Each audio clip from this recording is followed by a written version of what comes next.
Ezredév küszöbén, hogy e szép földünknek lakói lehettünk, és hogy e hazában otthonra lelhettünk, fejünket meghajtva köszönjük, jó Urunk.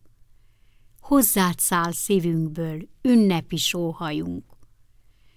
Ezredév küszöbén, augusztus havában, vérrel írt századok letűnő nyomában, meghatódva állunk őseinknek földjén, első királyunknak, Szent István ünnepén.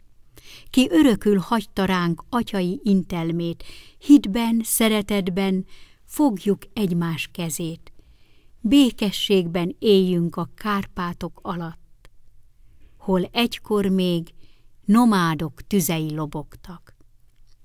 Királyunk törvénye csillagként ragyog most, feledni nem szabad, a mi sorsunk magyar sors.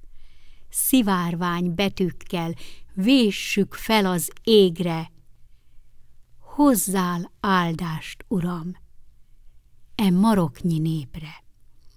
Országunk asztalán mindig legyen kenyér, kalászt érlelő nap hazánk tiszta egén.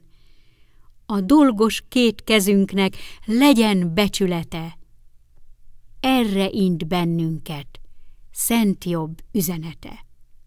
Édes szép nyelvünket őrizzék dalaink, feltétlen hűséggel szóljanak fiaink, szóljanak igazul, szóljanak csak bátran, mint méltó utódai Istvánnak, királynak.